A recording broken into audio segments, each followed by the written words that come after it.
In the southern part of São Paulo, far from the skyscrapers and beach views you see in postcards, there was a neighborhood where dreams moved slower than buses, and opportunities came once, if at all. In a narrow alley between crumbling buildings, just next to a noisy bus stop, stood an old coffee cart. It was rusty. One wheel was smaller than the other. The umbrella was torn on the side. But the smell could stop people in their tracks. Strong, bitter, sweet. The kind of coffee that didn't just wake you up, it reminded you to keep going. That cart belonged to Luis, and his son, Mateo, was the one who made the coffee. Mateo was 16, short, wore the same hoodie every day, had tired eyes but a polite smile. Every morning at 5 a.m., he helped his dad push the cart to the bus stop. They served coffee, warm buns, and sometimes a smile to sleepy workers heading to factories. "Why don't you smile more?" his dad once asked. Mateo answered, "Smiling doesn't fix rent." Luis sighed. He knew his son was right, but there was something different about Mateo. He didn't speak much, but he watched. He listened. While other kids fought over soccer or music, Mateo sat quietly, scribbling things in a second-hand notebook he had pulled from a trash pile. One day, a woman in a suit bought coffee and noticed him sketching a diagram. It looked like a circuit board. She asked, "Is that from a textbook?" Mateo shook his head. "Number.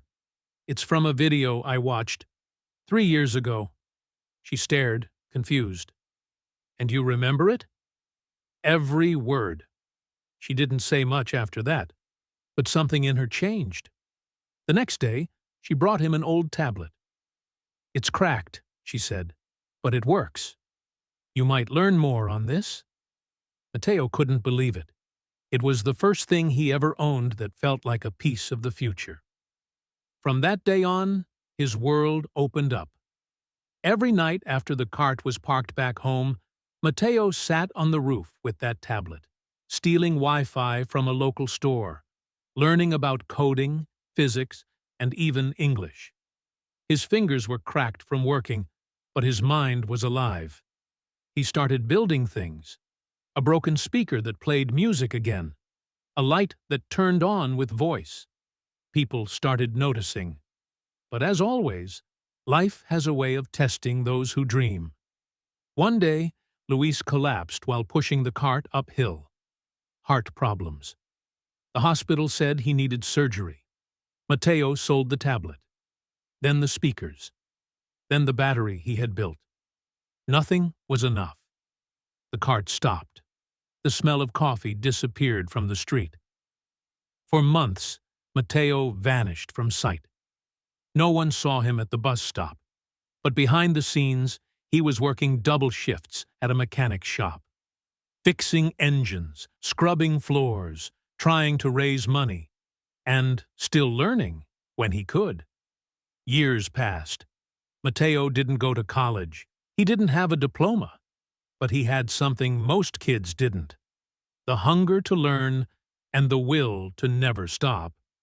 Through a chain of random chances, a customer who worked at a tech startup, a repair job done too well, a prototype built from junk, he landed a chance to intern at a local software lab. He was 20. He worked day and night. He didn't party. He didn't travel. He saved. He read manuals no one else read. He fixed bugs others gave up on. And then, one day, he built something small but brilliant, a voice-controlled interface that worked with outdated hardware. It was cheap, easy, perfect for people in low-income areas. It got attention. A local newspaper did a story on the coffee cart boy who builds for the poor. The startup offered him a permanent job. He didn't say yes. He said, "I want to build something of my own." At 23, Mateo opened his own workshop. Not fancy, no glass walls, just a garage, 3 computers, and a whiteboard full of ideas.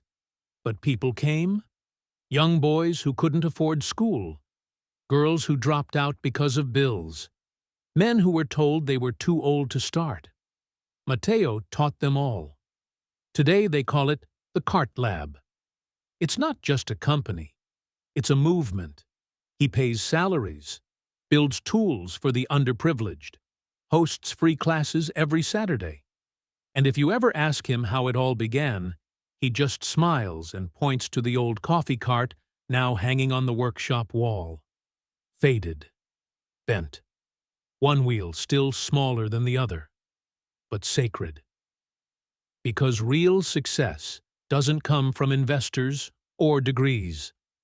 It comes from remembering where you came from and never letting that boy with cracked fingers and second-hand books die.